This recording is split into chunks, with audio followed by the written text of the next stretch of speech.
हरे कृष्णा। जगत गुरु श्रील प्रभुपाद महाराज की जय।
हरे कृष्णा। आज हम लोग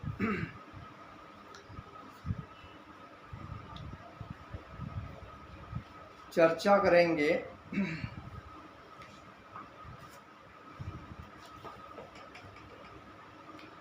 हिरण्यमेन पात्रेण सत्यस्थापितं मुखं तत्त्वपुषत्र पावणं सत्य धर्माय दृश्यये। म्हणजे हे भगवान, समस्त जीवों के पालक, आपका असली मुखमंडल तो आपके चमचमाते तेज से ढका हुआ है।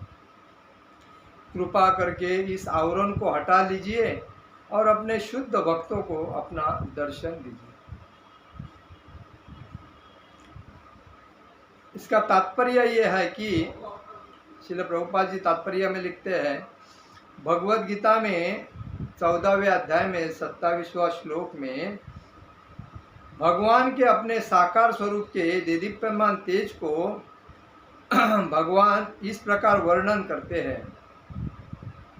ब्रह्मणो हि प्रतिष्ठाहं भूतस्थावयस्तत्स शाश्वतस्तस्य धर्मस्य सुखस्तैकांतिकस्य च। मैं उस निराकार ब्रह्म का आधार हूँ जो अमर, अविनाशी तथा शाश्वत है और जो परम सुख का स्वाभाविक पद है। ब्रह्म, परमात्मा तथा भगवान एक ही परम सत्य के तीन पहलू हैं। मतलब हम लोग भगवान की भक्ति करते हैं, लेकिन बीच में क्या, स्टार्टिंग में ब्रह्म, उसके बाद परमात्मा, उसके बाद भगवान। तो ब्रह्म और परमात्मा से श्रेष्ठ क्या है, तो भगवान है। भगवान की भक्ति श्रेष्ठ है। ब्रह्म है तात्पुरता है, परमेश्वर तो पूर्णता है ही, लेकिन भगवान का जो स्वरूप है वो प्रत्यक्ष महत्व का है।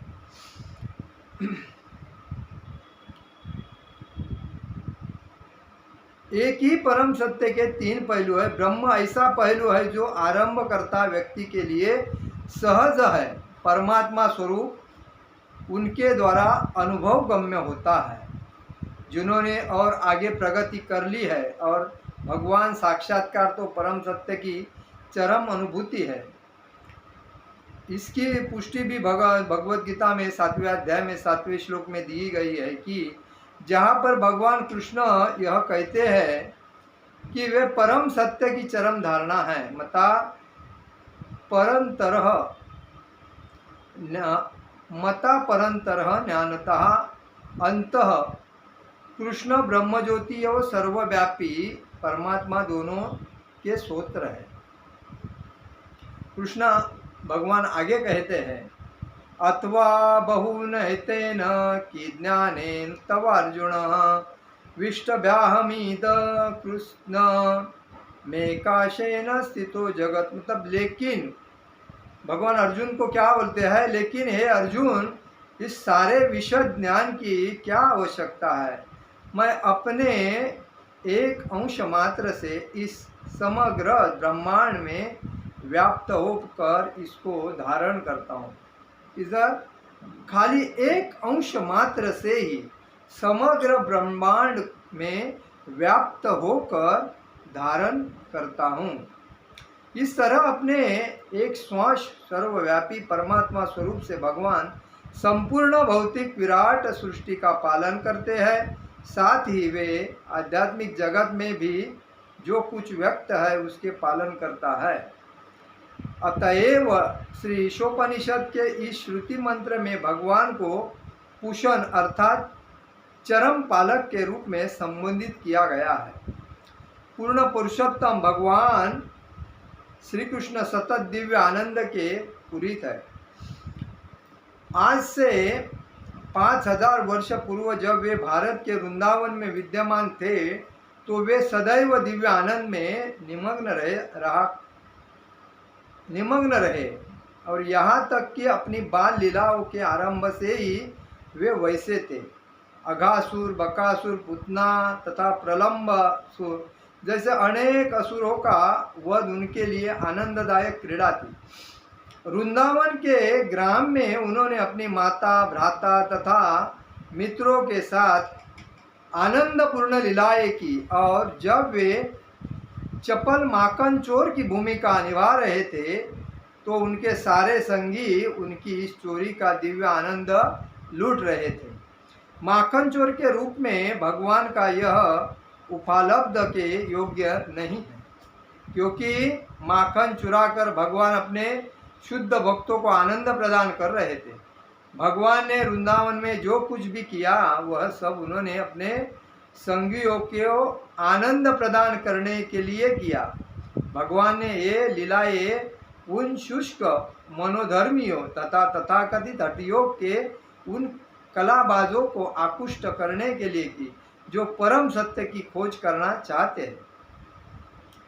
श्रीमद् भागवतम में कहते हैं, इस्तसता ब्रह्म सुखानुभूत्या दासगताना परदैवतेन मायाश्रिताना नरदारकेण साक विजहूं कृत पुण्य पूजा। म्हणजे ज्ञानियों द्वारा निराकार आनंदमय ब्रह्म के रूप में अनुभव किए जाने वाले पूर्ण पुरुषोत्तम भगवान श्री कृष्ण, जिनकी पूजा भक्तों के द्वारा परमेश्वर रूप में दास्य भाव में की जाती है, और संसारी लोग जिन्हें सामान्य मनुष्य मानते हैं, वे उन ग्वाल बालों के साथ खेले जिन्होंने अनेक पुण्य कर्मों के संचय के फलस्वरूप यह पद प्राप्त किया था। इस प्रकार भगवान अपने आध्यात्मिक संगियों के साथ दिव्य शांत दास्य सख्य वात्सल्य तथा माधुर्य संबंध में प्रेम पूर्ण कार्यकलापों में सदैव आनंद लुटते रहते थे। ईश्वर साक्षात्कार की यह पद्धति एक महान विज्ञान है। भौतिकतावादी सांख्य योगी इस भौतिक सृष्टि के 24 तत्वों का विश्लेषण तथा चिंतन ही कर सकते हैं, क्योंकि उन्हें पुरुष अर्थात भगवान के विषय में कोई जानकारी नहीं रहती। निर्विशेष अध्यात्मादि ब्रह्मज्योति को चार मात्र से ही मोहित हो जाते हैं। यदि कोई सचमुच परम सत्य को पूरी तरह जानना चाहता है तो उसे 24 भौतिक तत्वों तथा ब्रह्मज्योति को भेद कर उनके पूरे जाना होता है, मतलब आगे जाना होता है। हिरण्यमय पात्रन या भगवान के दीप्यमान आवरण को हटाने के लिए प्रार्थना करते हुए इसी और संकेत करती है कि जब तक यह आवरण हटा नहीं दिया जाता जिससे कि मनुष्य भगवान के असली कमल मुख का दर्शन कर सके, तब तक परम सत्य का वास्तविक साक्षात्कार नहीं किया जा सकता।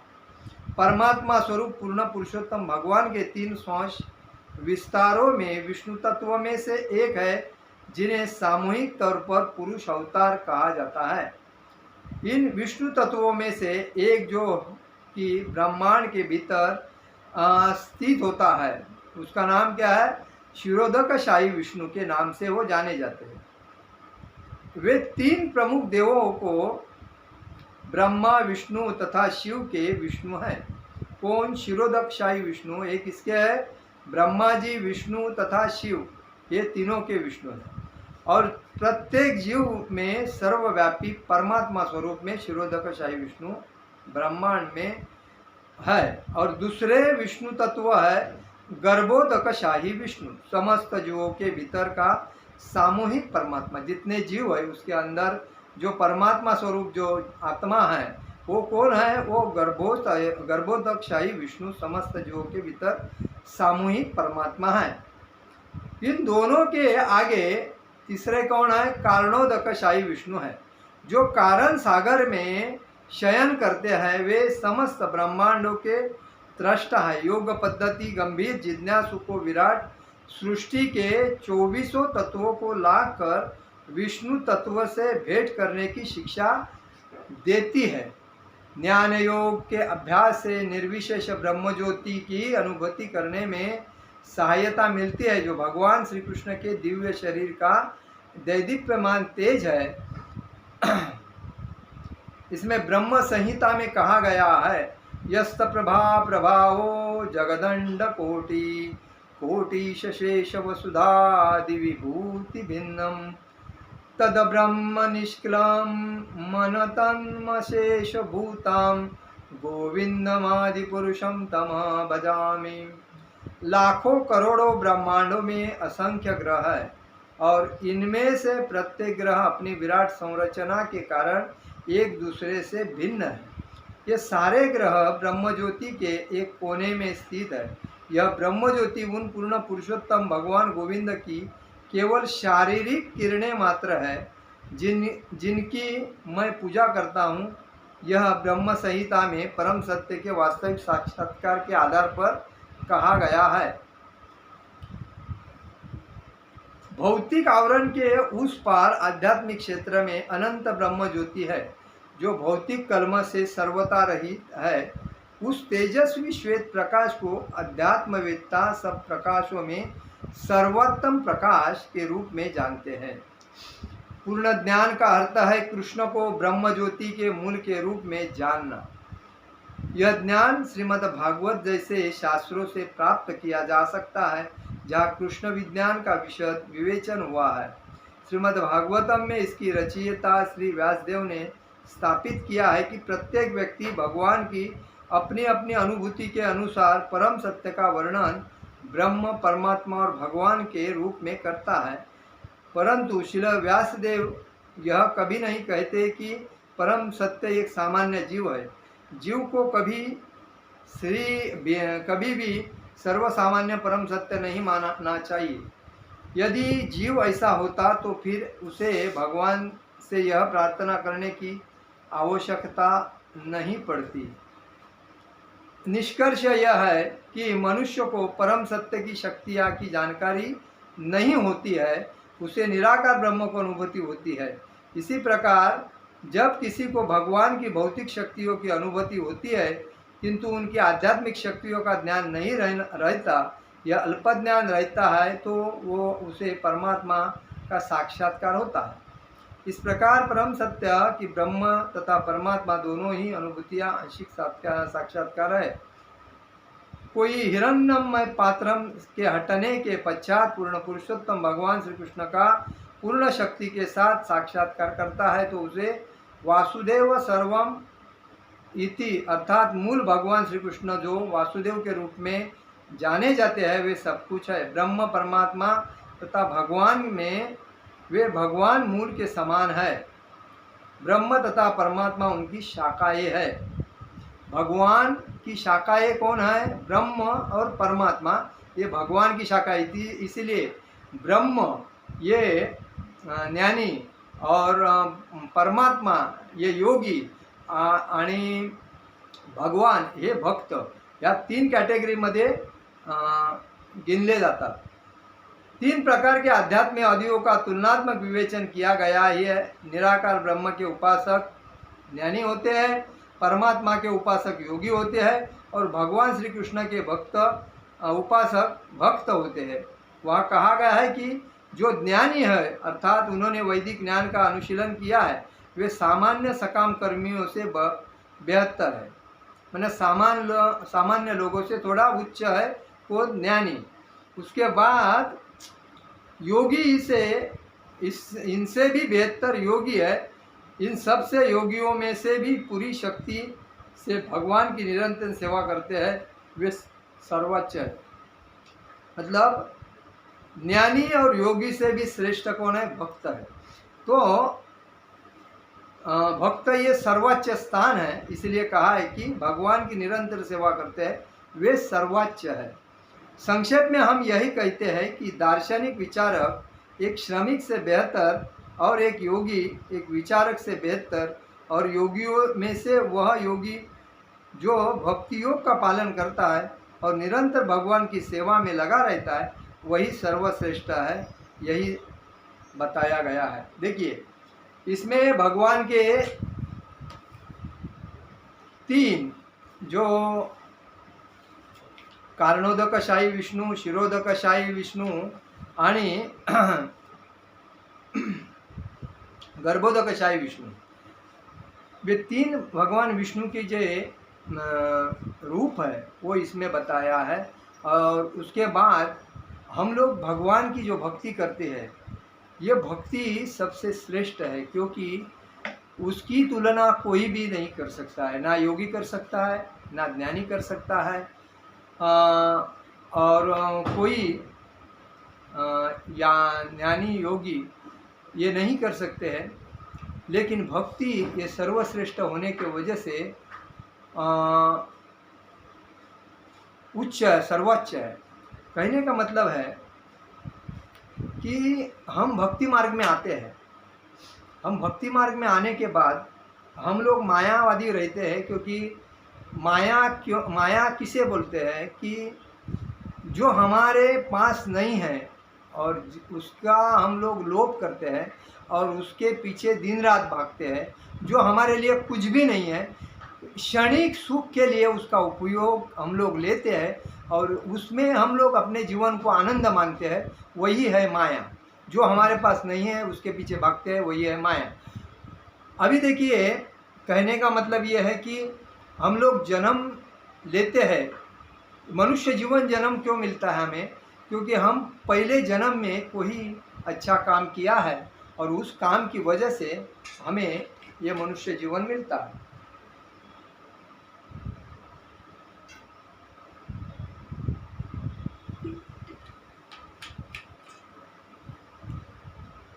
उसके बाद हमारा फर्ज क्या होता है? ये जो माया है, माया का प्रभाव इतना तेज है, इतना तेज है कि आजकल लोग एक दूसरे को देख के ही हैरान परेशान होते हैं। क्योंकि दूसरा अगर अपने से आगे जाता है, दूसरा अगर कोई सक्सेस होता है, दूसरा अगर कुछ अच्छा करता है, तो हमें देखा नहीं जाता है। क्योंकि आदमी मनुष्य योनि में, मनुष्य व्यक्ति के अंदर में 6 जो राक्षसी गुण हैं, लोभ, क्रोध, अहंकार, ईर्ष्या, संशय और लोभ, ये जो राक्षसी वृत्ति के वजह से हम सामने वाले को ना माफ कर सकते हैं, ना आगे जाने देते हैं। और हम बोलते हैं हम भक्त है, हम भक्त है। हमारे हमारे स्वार्थ के लिए हम लोग भक्ति करते हैं, ये सिद्ध होता है इसमें। जब कोई आदमी आगे जाना चाहता है, अगर वो सरस आदमी है और होशियार है, तो उसको हम लोग पुश करके आगे भेजना चाहिए, उसको सपोर्ट करके आगे जाने देना चाहिए। लेकिन समाज में ऐसा नहीं होता है। समाज में क्या होता है, वो आगे जाता है तो उसको दूसरे को बोलना चाहिए, देख देख वो आगे जाएगा ना, उसको थोड़ा तकलीफ देना, तो वो डिप्रेशन में जाएगा ना, तो आप पीछे रहेगा। तो ये गलत बुद्धि है, मतलब एकदम गंदी बुद्धि। तो ऐसा नहीं होना चाहिए। देखिए आज कितने लोग ईमानदार होने की वजह से पीछे रहते हैं, क्योंकि उनमें गलत विचार नहीं रहते हैं। उनके खून के अंदर ही सोच भी गलत नहीं, विचार भी गलत नहीं, और किसी को तकलीफ भी देने की उनकी इच्छा नहीं रहती। और इसीलिए कोई अगर उनको तकलीफ देता है तो फिर आगे जाने का सोचते नहीं, वो साइड हो जाते हैं और चुप रहते हैं। अगर वो आदमी सही है, अगर उसको हम लोग आगे भेज देवे, जैसा कि एग्जाम्पल में आपको बोलता हूँ, हमारे देश के ऊपर 70 साल विरोधी पक्ष ने सत्ता की थी। विरोधी पक्ष ने लोगों को मूर्ख बना के अपनी सत्ता का दुरुपयोग करके अपने मालमत्ता, संपत्ति, बहुत कुछ बनाया। लेकिन जब एक व्यक्ति आया गुजराती, और वो जब सत्ते पे बैठा, तो उसको हटाने के लिए कितने विरोधक उसको पीछे पड़ रहे थे। क्योंकि वो आज लोगों को बताता है कि ईमानदारी से क्या क्या हो सकता है और कितना देश आगे लेके जा सकता है ईमानदार व्यक्ति। और इसी वजह से वो ईमानदारी कर रहा है, लोगों जनता का फायदा कर रहा है। लेकिन ये विरोधक का नुकसान होने की वजह से उनके पेट में बहुत दुखने लगता है, और दुखने की वजह से उसको विरोध करते हैं। तो यही समाज में हर ईमानदार व्यक्ति के साथ होता है।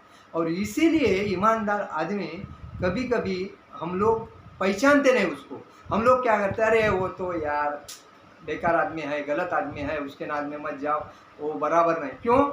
वो चोरी को सपोर्ट नहीं करता है, झूठ बोलने को सपोर्ट नहीं करता है, गलत काम करने को सपोर्ट नहीं करता है। इसीलिए क्योंकि मैं सपोर्ट, मेरे को गलत काम करने की आदत है, तो मेरे को उसने सपोर्ट करना चाहिए। अरे उसके माँ बाप ने उसको अच्छे संस्कार दिए हैं, अगर वो अच्छा है तो फिर वो गलत रास्ते पे कैसा जाएगा, गलत विचार कैसा करेगा? वो तो सही रास्ते पे जाएगा। उसको नहीं जमेगा तो वाजू होएगा, लेकिन सपोर्ट गलत को करेगा नहीं। वो तो ईमानदार है, क्योंकि वो भगवान का भक्त, शुद्ध भक्त होने वाला है। और जब गलत आदमी करता है तो गलत हो, उसके साथ गलत होता है, क्योंकि भगवान सबके ऊपर नज़र रखते हैं, गलत के ऊपर, सही के ऊपर, और ना करता है उसके ऊपर। लेकिन एक टाइम होता है, उस टाइम में उसको तकलीफ होता है। हाँ, दूसरी बात, हम लोग भक्ति में आते हैं। भक्ति में आने के बाद हमारा फर्ज क्या होता है कि प्रभुपाद जी के गुरु महाराज जो थे, भक्ति सिद्धांत सरस्वती ठाकुर महाराज, उन्होंने सीधा बोला था प्रभुपाद जी से कि हर व्यक्ति भक्ति में आने के बाद 64 माला करना चाहिए। 64 माला जब होती है तभी वो पाप से मुक्त हो जाता है, अन्यथा वो पापी है। लेकिन जब प्रभुपाद परदेश में जाके भक्ति का प्रचार करने लगे तो लोगों ने उनको बोला कि 64 माला करने के लिए हमारा अगर दिन जाएगा तो हम पेट के लिए क्या कमाएंगे और हमारे बाल बच्चे का प्रपंच कैसा चलेगा। तभी प्रभुपाद जी ने उनको कहा कि देखो अगर आप 67 माला नहीं कर सकते तो 16 माला करो, उसकी बाकी की जवाबदारी मैं लेता हूँ। लेकिन प्रभुपाद ने ये हमें क्यों बताया कि आप भक्ति को छोड़ के नहीं जाना चाहिए, भक्ति में सदैव तत्पर रहो और भक्ति करो, मिनिमम कम से कम 16 माला करके तो आपका दिन निकल। लेकिन 16 माला से ऊपर हमें करने के लिए टाइम है। अभी देखिए मोबाइल खोला तो एक क्लिक मारने के बाद उसमें कितने फोटो आते हैं वो देखने में हमारा आधा आधा एक घंटा जाता है, वो मालूम भी नहीं पड़ता है हमारा टाइम कितना गया। बाद में बोलते अरे 3:30 बजे बैठा था, 5 बजे मालूम भी नहीं पड़ा। तो अभी ये कितना टाइम चला गया हमारा व्यर्थ, उसका टाइम का कोई फायदा है वो वापस आएगा? करोड़ों रुपए देने के बाद भी वो टाइम आएगा नहीं। लेकिन हम उसका कदर नहीं करते। हमारे फायदे का तो वो नहीं था, लेकिन हमारा टाइम तो खराब करके चला गया। लेकिन प्रभुपाद के गुरु जी ने जो बताया, प्रभुपाद जी ने हमें बताया 16, तो 16 माला के ऊपर प्रभुपाद अगर जवाबदारी हमारी लेती है तो हमारा 20 माला, 25 माला, 64 माला क्यों नहीं होता है दिन में? ये क्यों नहीं सोचते हैं? हमारा सिद्धांत है कि हमें हर दिन 64 माला करना आना चाहिए। 64 माला के लिए कितना टाइम जाएगा? 8 घंटा जाएगा। सुबह का 4 घंटा दे दो, शाम का 4 घंटा दे दो, बीच का जो 8 घंटा है वो आपके काम धंधा में लगा दो, उसमें क्या। लेकिन उसके लिए हमें नियमबद्ध करना पड़ेगा। दूसरे से कोई महत्व की बात है उसके ऊपर चर्चा करना है, नहीं तो मोबाइल को साइलेंस मोड, महत्व का व्यक्ति का जो फोन आता है उसको अटेंड करना है, बाकी सब कचरा बाजू फेंकना है। जो महत्व का चीज़ है उसमें टाइम देना है, बाकी कचरा बाजू करना है। ऐसा कर करके 24 घंटे में 6 घंटा सोने में गया, 4 घंटा इधर उधर गया, 6 घंटा अपने भक्ति के लिए गया। बाकी जो होता है 8 24 बराबर, 8 इधर, बाकी 8 घंटे में हम लोग अगर भक्ति करते तो 8 घंटा तो अपना पेट पालने के लिए जाता है, तो 24 घंटा होता है। तो सोना बिना सब आ गया उसमें। टाइम की अगर हम लोग अरेंजमेंट करेंगे तो हमें दिन में 24 घंटा आराम से होता है। मैंने 3 महीने से व्रत ले लिया कि मैं हर दिन 24 घंटा 64 माला करूँगा, और वो मैं 64 माला पूरा करता हूँ कैसा भी करके। रात तक मेरा 64 माला हो जाता है। हम भी सेवा करते हैं, ऐसा कोई बात नहीं। लेकिन बहाना देने के लिए बहाने बहुत होते हैं। लेकिन अगर मुझे 64 माला करना है, मुझे गलत बात पे ध्यान नहीं देना है, गलत फ़ोन को हाथ नहीं लगाना है, किसी का गलत बात करता है तो जितना बात है उतना करो, बाद में चुपचाप, तो हमारा एनर्जी बचता है। दूसरी बात, भक्ति में प्रगति होती है। अगर ज़्यादा से ज़्यादा माला करने हैं तो वॉकिंग करके माला करनी चाहिए, बैठ के कंटाला आता है तो चल के करना चाहिए। लेकिन 2 आदमी जब एकत्र मिलते हैं तो माला होते नहीं हैं। तो कभी भी 2 आदमी के संग नहीं रहना चाहिए। हाँ, ग्रुप में भक्तों का संग करना चाहिए, लेकिन कभी भागवत क्लास में ऐसा कभी कभी फ्री टाइम में करना चाहिए। लेकिन माला जब करने के टाइम पे एकांत में जाके आराम से भगवान के चरण का नामस्मरण करके माला करनी चाहिए, तभी हमारा 64 माला। हमारा सिद्धांत है, हम भक्ति में आए हैं क्यों? भागवत धाम जाने के लिए। तो हमारा सिद्धांत है 64 माला करना चाहिए। प्रभुपाद जी को भी खुश करना है, प्रभुपाद जी के गुरु को भी खुश करना है, और अपने गुरु को भी खुश करना है। ये उसके पीछे का महत्व का उद्देश्य है। और उसके बाद हमें उसी टाइम के अंदर 1 घंटा बुक्स रीडिंग करने के लिए देना चाहिए। जो बुक्स रीडिंग करने के वजह से हमें ज्ञान प्राप्त होता है, और ज्ञान प्राप्त होने के बाद हम अगर हरिनाम दीक्षा लिया है, ब्राह्मण दीक्षा लिया है, तो हमारा दूसरा उद्देश्य होता है कि दूसरे लोगों को प्रचार करना, पिचिंग करना। कि भले छोटी छोटी मीटिंग ले लो, एक रूम में 2 आदमी बैठे, 4 आदमी बैठे, वाना नहीं, लेकिन पिचिंग करना जरूरी है। पिचिंग यही महत्व है। प्रभुपाद जी के गुरु महाराज भक्ति सिद्धांत सरस्वती ठाकुर जी ने प्रभुपाद से बोला था, मीटिंग में नहीं कोई आया तो भी चलेगा, 4 दीवार भी है, लेकिन तुम पिचिंग करो। पिचिंग में इधर उधर मत देखो। मुख्य बात भक्ति का प्रचार होना ही मुख्य बात है। इसीलिए चैतन्य महाप्रभु ने कहा था, जारो देखो तारो को कृष्ण उपदेश। जो मिले, कैसा भी मिले, किधर भी मिले, उसको बोलो भगवान कृष्ण का नाम स्मरण हरे कृष्ण कृष्ण कृष्ण हरे हरे, हरे राम राम राम हरे हरे।